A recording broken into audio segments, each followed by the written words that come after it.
The massive blast doors of Station Omega-7 groaned open with the kind of mechanical wheeze that suggested even the machinery here had given up hope long ago. Through the reinforced portal shuffled the most pathetic sight Commander Tom Mali had witnessed in his 37 years of running this god-forsaken prison. A human female, barely 5.5 feet tall, wrists bound in quantum shackles that seemed almost comically oversized for her delicate frame. By the 7 moons of Zentar, Mali chuckled, his deep voice echoing through the reception bay like distant thunder. At 9 feet tall with chitinous armor plating that could deflect plasma rounds, the Zentarian warden found the sight genuinely amusing. This is what the Galactic Council considers dangerous enough for maximum security. Amy Kowalski shuffled forward, her brown hair hanging limply over tired eyes, shoulders hunched in what appeared to be defeat or exhaustion. The orange prisoner jumpsuit hung loose on her small frame, making her look even more fragile against the backdrop of towering alien guards. She moved with the careful, hesitant steps of someone who had learned that sudden movements only brought pain. Prisoner designation 77 Alpha 9, announced the transport guard. A hulking bruthen whose voice sounded like grinding metal. Species, human. Crime, assault on Galactic Council personnel. Sentence, life without possibility of parole. General Krafthnog, the station's chief enforcer, materialized from the shadows like a living nightmare.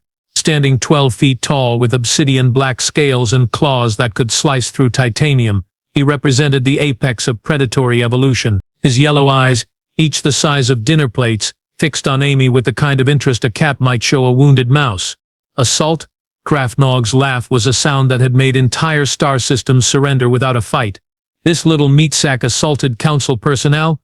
What did she do? Bite their ankles? The gathered guards erupted in laughter, the sound bouncing off the metal walls like the cries of dying stars. Amy kept her eyes down, saying nothing, which only seemed to amuse them more.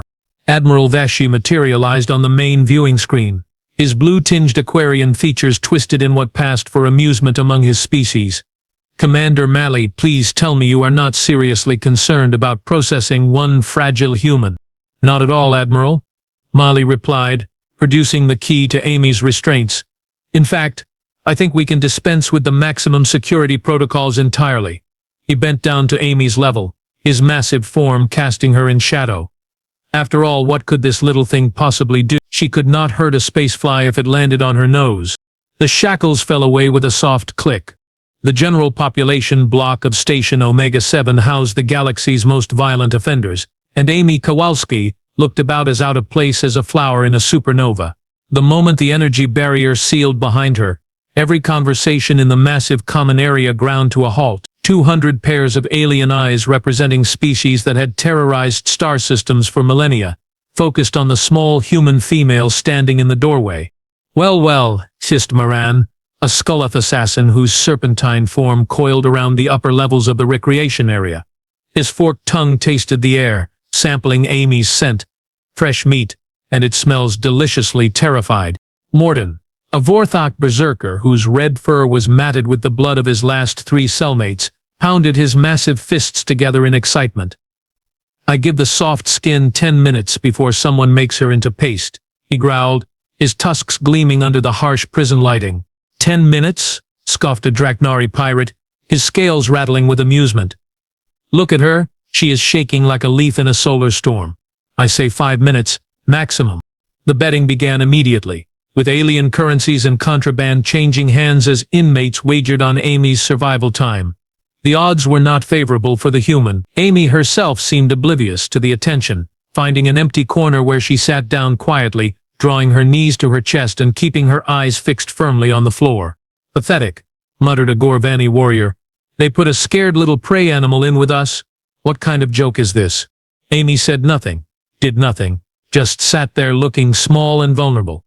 To the hardened criminals surrounding her, she appeared to be the perfect victim, isolated, frightened, and completely defenseless. Some inmates had already begun discussing which of them would claim her first. Then General Krafthnog entered the common area, and the temperature seemed to drop 10 degrees. Even among the galaxy's most dangerous predators, Krafthnog commanded absolute respect through pure, overwhelming terror. His obsidian scales caught the light like black mirrors, and his footsteps made the reinforced floor vibrate. Conversations died instantly, as 200 criminals suddenly found their shoes extremely interesting. Krafhthnog's massive head turned slowly, surveying his domain with the casual arrogance of an apex predator. Then his yellow eyes locked onto Amy, and a slow, predatory smile spread across his reptilian features. "Interesting," he rumbled, his voice carrying easily across the now silent common area. "It seems someone has delivered my entertainment directly to me." General Krafthnog moved toward Amy's corner with the deliberate pace of a predator who knew his prey had nowhere to run. The other inmates formed a loose circle around the recreation area, sensing blood in the water. This was better than the usual prison entertainment, and nobody wanted to miss the show. "Little human," Krafthnog purred, his massive form casting Amy in shadow. "Do you know who I am?" Amy looked up slowly, her eyes wide with what appeared to be genuine fear. I do not want any trouble," she whispered, pressing herself back against the wall. "Trouble?" Krafhthnog's laugh was like grinding stone.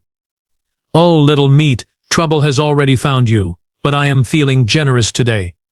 I will give you a chance to entertain me." Before Amy could respond, Krafhthnog's massive hand shot out and grabbed Judge Quintara, an elderly Kalarian scholar who had been quietly reading in the corner. The small, gray-skinned alien squeaked in terror as Krafthnog lifted him off the ground like a child's toy. "Here are your options, human," Krafthnog announced, his claws beginning to dig into Quintara's fragile flesh. "You can fight me and provide some amusement before I kill you both, or you can watch me slowly crush your new friend here and then I will kill you anyway." "Please," Amy stammered, rising to her feet on shaky legs. "He has not done anything wrong. Let him go. I will do whatever you want." "Begging already?" Morin hissed from above, his serpentine form coiled in anticipation. "This is going to be even more boring than I thought." Krafthnog squeezed tighter, and Quintara let out a pained whimper. "You have 10 seconds to make this interesting, human, or I start breaking bones." Amy held up her hands in a placating gesture. Wait! Please, just give me a moment to think." 5 seconds, Krafthnog growled, applying more pressure. Quintara's breathing became labored. Okay, I will fight you just..." Crack. The sound of Quintara's rib breaking echoed through the common area. Amy stopped mid-sentence. Her shoulders straightened. Her trembling ceased. The fear in her eyes was replaced by something the inmates had not seen before: annoyance. "You know what?" Amy said quietly, rolling her shoulders with casual ease. "I was having such a nice quiet day too." The transformation was so subtle that most inmates missed it entirely. But Krafhthnog's predatory instincts picked up something different in her posture. For the first time in decades, the apex predator felt the faintest whisper of uncertainty. Amy stood up slowly, each movement deliberate and controlled. She rolled her neck left, then right, producing a series of small pops that somehow sounded ominous in the sudden quiet. Then she cracked her knuckles, one by one, the sound echoing through the recreation area like distant gunfire. As the little meat finally lost her mind, Morton whispered, his red fur bristling with confused excitement. "She must have." Moran agreed, his forked tongue flicking nervously. "Fear has broken her brain. This is actually sad to watch." Krafhthnog's grip on Judge Quintara loosened slightly as he studied Amy's transformation. The trembling victim was gone, replaced by someone who stood with the balanced stance of a trained fighter. "What are you doing, human?" "Me?" Amy asked innocently, stretching her arms above her head like she was preparing for morning exercises. "I am just getting ready for some light cardio. You know how it is, sitting in transport ships for days really makes your muscles stiff." The general's confusion lasted exactly 2 more seconds. Then his predatory instincts kicked in, and 800 pounds of apex predator fury launched itself across the recreation area with a roar that shattered several light fixtures. Amy sidestepped. Not dodged, not scrambled away in panic, sidestepped, like someone avoiding a puddle on the sidewalk. Krafhthnog's momentum carried him past her, and Amy's fist met his jaw in a devastating uppercut that connected with the sound of a plasma cannon discharge. The general's feet left the ground. All 800 pounds of genetically perfect killing machine flew backward across the common area, sailed over 3 rows of shocked inmates, and crashed into the reinforced wall with enough force to leave a crater in the titanium steel composite. The impact was so violent that the entire station shuddered. Krafthnog slumped to the floor and did not get up. The silence that followed was so complete that the inmates could hear their own heartbeats. 200 of the galaxy's most dangerous criminals stared at Amy Kowalski like she had just turned water into wine while juggling neutron stars. "Oops," Amy said cheerfully, examining her knuckles for damage. "Did I forget to mention? I am from Earth's Special Forces, specifically the kind that handles situations the regular military cannot."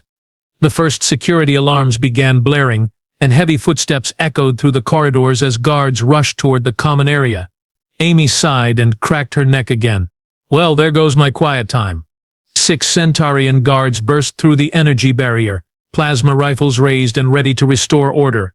They took one look at Krafnog's motionless form embedded in the wall and immediately targeted Amy. "Prisoner?" "On the ground." "Now." Amy raised her hands in mock surrender. Okay, you got me." Then she moved. What followed was not a fight. It was a demonstration. The first guard's rifle was in Amy's hands before he realized she had moved.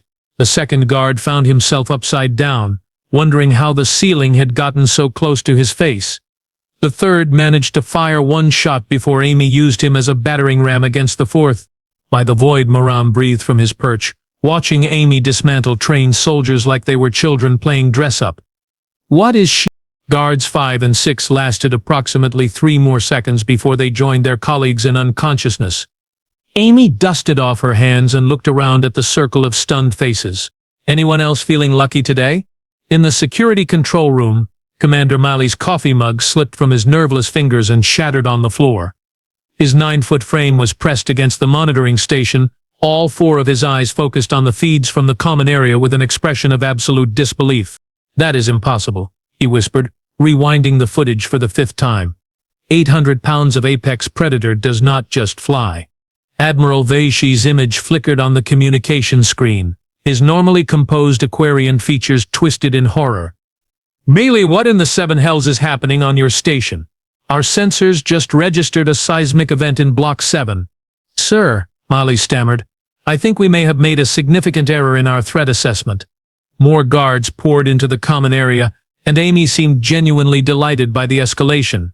She grabbed a metal chair and used it like a shield, deflecting plasma bolts with casual precision before hurling it at a cluster of advancing officers. The chair ricocheted off the wall, took out 2 guards, bounced off a support beam, and somehow managed to disable a third on its way back down. "Physics is such a wonderful thing," Amy commented, ducking under a stun blast and using a dining table as a ramp to launch herself at the remaining guards. "You just have to know how to make it work for you." The inmates watched in growing terror as Amy turned their maximum security prison into her personal playground. She used ventilation grates as springboards, support columns as pivot points, and the general architecture as a 3-dimensional chessboard, where she was always 3 moves ahead. "She is not fighting them," Moran hissed, his serpentine form coiled tight with fear. "She is playing with them. Humans." Morton growled, his red fur standing on end as realization dawned. "We thought they were prey because they look weak, but they are not prey at all. They are predators who learned how to disguise themselves as prey." Amy paused in her systematic dismantling of station security to kneel beside Judge Quintara, who was still whimpering on the floor. "Hey, are you okay?" she asked gently, her voice completely different from the casual tone she had used with everyone else. "Let me take a look at that rib." The small Calarian scholar nodded shakily as Amy carefully examined his injury. "It is just cracked, not broken completely. You will be fine, but try not to do any heavy lifting for a few weeks." The inmates began backing away slowly, creating an ever-widening circle around Amy. Even the most violent criminals in the galaxy recognized a superior predator when they saw one in action. A groan echoed from the direction of the wall, and General Krafthnog stirred, trying to push himself upright. Amy glanced over and sighed. "Really? You are going to try that again?" She walked over to where Krafthnog was struggling to stand and poked him in the neck with one finger. The general collapsed immediately, his legs folding like wet paper. "Stay down, big guy," Amy said cheerfully. "You are embarrassing yourself, and frankly it is making everyone else uncomfortable." From his position on the floor, Krafthnog stared up at Amy with a mixture of pain, confusion, and something that might have been respect. In 30 years of being the apex predator, he had never encountered anything like her. "What are you?" he whispered. Amy smiled.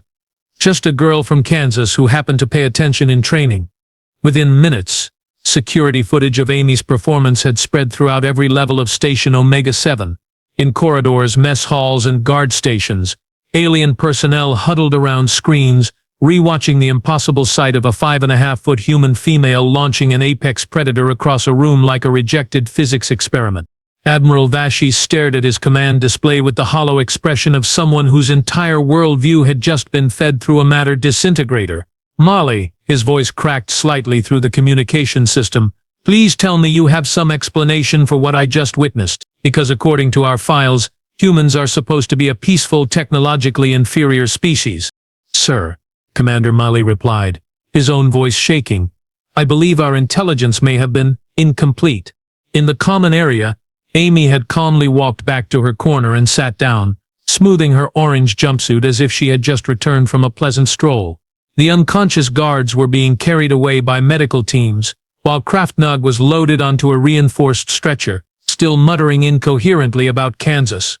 The transformation in the inmate's behavior was immediate and dramatic. Morting approached carefully, carrying his own food tray. "Human Amy," he said respectfully, "would you like my dessert ration? It is chocolate-flavored." "That is very kind of you, Morton," Amy replied pleasantly, "but I am trying to watch my sugar intake." Moran slithered down from his perch, his serpentine form moving with newfound deference. "Perhaps Amy would prefer my reading materials. I have several books on galactic law." Commander Molly finally worked up the courage to enter the common area, though he maintained what he hoped was a respectful distance. His massive Zuntorian frame seemed somehow diminished as he approached Amy's corner. "Prisoner Kowalski," he began formally, then cleared his throat. "Who are you, really?" Amy looked up from the book Moran had provided, marking her place with one finger. "Just a girl from Kansas who happened to serve in the Terran Defense Corps. Special Operations Division, if you want to get technical about it." "But your file," Molly protested weakly. "It says you were captured during a raid on a council supply depot." "Oh, that." Amy waved dismissively. "Yeah, I let you guys catch me. Took 3 tries actually, you kept missing the rendezvous points. Do you have any idea how hard it is to get arrested by the Galactic Council when you are actually trying?" The color drained from Molly's chitinous features. "You let us capture you. Well, somebody had to infiltrate this place and gather intelligence on your detention procedures. And honestly, after reading your species profiles, I figured pretending to be harmless would be the easiest way in." Amy smiled sweetly. "Turns out I was right. You guys really do not pay attention to the details, do you?" Admiral Vashey's strangled voice echoed through the intercom system. "She played us. The entire time she played us." Amy turned a page in her book. "To be fair, Admiral, it was not exactly difficult." 3 hours later, Amy sat comfortably in her assigned cell, feet propped up on the small metal desk as she continued reading Moran's book on galactic law. The guards who brought her evening meal had left it outside the energy barrier, too nervous to actually enter her cell. She could hear their whispered conversations echoing down the corridor. "Did you see the footage? 800 pounds straight into the wall. I heard she asked for extra pillows and they gave her the warden's personal set." Through her small window, Amy could see medical shuttles still arriving to transport General Krafthnog to the station's extended care facility. The apex predator had regained consciousness briefly, long enough to request a transfer to minimum security, claiming he had found religion and wanted to pursue a career in botanical studies. Commander Molly appeared at her cell door, though he maintained a careful distance from the energy barrier. "Kowalski," he said hesitantly, "is there anything else you need for your mission?" Amy looked up from her book with a thoughtful expression. "You know what, Commander? I was really looking forward to a vacation." Across the galaxy, priority communications burst through subspace networks, as species after species updated their intelligence files on humanity. The warnings were simple, direct, and unanimous. Classification error detected. Humans are not prey species. Repeat, humans are not prey species. Approach with extreme caution. Do not, under any circumstances, underestimate humans based on physical appearance. In her cell on Station Omega-7, Amy Kowalski turned another page and smiled.